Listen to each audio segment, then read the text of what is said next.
প্রাচীনকাল থেকেই বিভিন্ন দেশে সভ্যতার পর সভ্যতার সৃষ্টি হয়েছে, আর সেই সব সভ্যতার আড়ালে ছিল নানা রকমের পাশবিকতা, নির্মমতা। আর এমনই এক নির্মম সভ্যতা গড়ে উঠেছিল 1100 শতাব্দীতে দক্ষিণ আমেরিকার আন্দিজ পর্বতমালার পেরুর উচ্চভূমির দিকে, যাকে বলা হতো ইনকা সভ্যতা। পর্বতমালার কুজবেক নামক স্থানে এখানকার বাসিন্দারা বসতি স্থাপন করে। স্থানীয় নাম অনুসারে এদের বলা হতো কেচুয়া জাতি। প্রাথমিক অবস্থায় এই জনগোষ্ঠী এখানে রাজত্ব গড়ে তোলে, আর এই রাজত্বকেই বলা হতো ইনকা। ইনকা শব্দের অর্থ সূর্যের সন্তান। তারা যুদ্ধবাদ পছন্দ করত। ইনকারা নরবলি পছন্দ করত।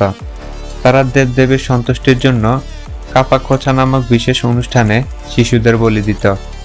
দেবদেবীদের উদ্দেশ্যে উৎসর্গ করার পূর্বে তারা তাদের শিশুদের কিভাবে মোটা তাজা করত তার জ্বলন্ত প্রমাণ পাওয়া গিয়েছিল কিছু মমি আবিষ্কারের ফলে।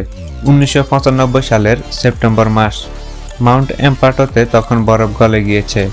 নৃতত্ত্ববিদ জেহান রেনহার্ট ও তার সঙ্গী মিগুয়েল জেরাটে মাউন্ট এম্পার্টোতে চড়লেন।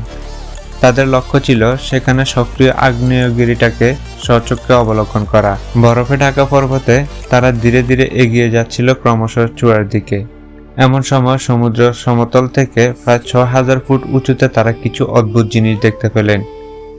বরফের ভিতরে তারা কয়েকটি উজ্জ্বল পাখির পালক দেখতে পেলেন, কিন্তু পালকগুলো একেবারে 8-10টা পাখির পালকের মতো নয়। এ যে একেবারেই ভিন্ন, যেগুলো ছিল প্রাচীন ইনকাদের আনুষ্ঠানিক উৎসবের সময় মাথায় পরা মুকুটের অংশ। তারা আশেপাশে আরো অনুসন্ধান করলেন এবং একটি পাথরের কাঠামো খুঁজে পেলেন। আরো ব্যাপকভাবে খোঁজ করতেই পাহাড়ের একটি খাঁজে জমাটবদ্ধ একটি কাপড়ের বান্ডিল সন্ধান পান। কাপড়ের বান্ডিল উদ্ধার করতেই বেরিয়ে এলো একটি মেয়ের মৃতদেহ। শীঘ্রই মৃতদেহটিকে উদ্ধার করা হলো। মেয়েটির গায়ের পোশাক পরিচ্ছদ দেখে তারা অবাক, কারণ তালপাকার লোম দিয়ে তৈরি বহুমূল্যের পোশাকে সজ্জিত দেহটি। ততক্ষণে প্রফেসর রেইনহার্ট বুঝে গিয়েছিলেন মেয়েটি কোনো সাধারণ মেয়ে নয়, এ এক ইনকা কিশোরী। শুধু ওই একটি মৃতদেহই নয়, সেই সাথে আরো 2টি মৃতদেহ আবিষ্কৃত হলো। 3টে দেহই অদ্ভুতভাবে সংরক্ষিত হয়ে মমিতে রূপান্তরিত হয়েছে। মৃতদেহের সাথে পাওয়া গেল হরেক রকমের জিনিসের সমাহার। মাথা দেওয়ার বিশেষ ধরনের কাপড়ের মুকুট, যাতে রয়েছে পাখির পালকের কারুকার্য। আরও পাওয়া গিয়েছিল মাটির তৈজসপত্র ও অনেক মূর্তি, যার তৈরি স্বর্ণ দিয়ে। প্রত্নবস্তু সহ মৃতদেহগুলোকে পেরুর ক্যাথলিক ইউনিভার্সিটি অব সান্তা মারিয়াতে শীতল রুমে রেখে দেওয়া হলো। প্রথম মৃতদেহটিকে নাম দেওয়া হলো দ্য ইনকা লেডি। 1996 সালে মমিগুলোকে আমেরিকায় আনা হয়। সেখানে ইনকা লেডির উপর বিস্তারিত গবেষণা চালানো হয়। সেই গবেষণায় এমন কিছু তথ্য মিলল যা শুনলে আঁতকে উঠতে হবে যে কাউকেই। ইনকা সাম্রাজ্যে জীবন্ত মানুষকে বলি দেওয়ার জন্য খোঁজা হতো, আর সেই খোঁজেই মিলেছিল 10 থেকে 12 বছরের শিশুটি। রাজার লোকেরা এক রাতে তাকে বলি দেওয়ার জন্য তার পরিবার থেকে নিয়ে আসে। ঠিক এভাবেই দেবতার চরণে বলি দেওয়ার জন্য বেছে নেওয়া হতো একজন কিশোরী কিংবা কিশোরকে। তবে অধিকাংশ ক্ষেত্রেই কিশোরীদেরকে বেছে নেওয়া হতো অধিক সফলতার আশায়। বালিকা হলে তাদের কুমারী হওয়া ছিল বাধ্যতামূলক। তাদের বিশেষ পর্যবেক্ষণে রাখা হতো। যে পরিবার থেকে কাউকে বেছে নেওয়া হতো সে পরিবারকে অনেক সম্মানের চোখে দেখা হতো, আর মেয়েটিকে রীতিমতো দেবী মনে করা হতো। বাছাইকৃত ছেলে বা মেয়েকে শারীরিকভাবে খুবই নিখুঁত হতে হতো। এমনকি গায়ে কোনো তিল কিংবা আঁচড়ের দাগ পর্যন্ত থাকতে পারত না। তাকে প্রথমেই একজন পুরোহিতের তত্ত্বাবধানে রাখা হতো। সবথেকে মূল্যবান পোশাক নির্ধারিত থাকতো তার জন্য, আর স্বয়ং রাজা যেই খাবার খেত তাকেও সেই খাবার দেওয়া হতো।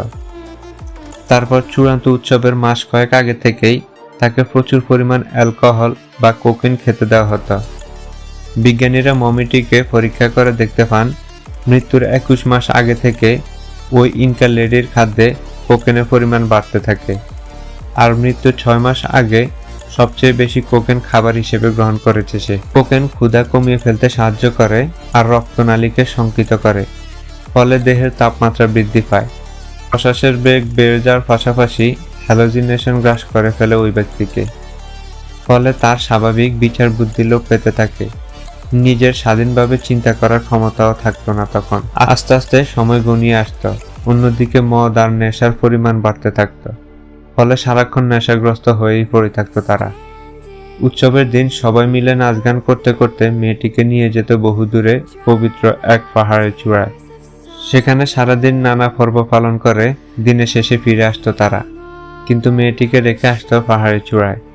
তার মৃত্যুকে ত্বরান্বিত করার জন্য ভারী বস্তু দিয়ে আঘাত করত, আর এভাবে হারিয়ে যেত দ্য লেডি অফ ইনকা অথবা ইনকা কুমারী। তো বন্ধুরা, আজকের ভিডিও এই পর্যন্তই। যদি ভিডিওটি ভালো লাগে তাহলে লাইক, কমেন্ট, শেয়ার করবেন এবং পরবর্তী নতুন নতুন ভিডিও পেতে চ্যানেলটি সাবস্ক্রাইব করে পাশে থাকা বেল আইকনটি বাজিয়ে দিবেন। ধন্যবাদ।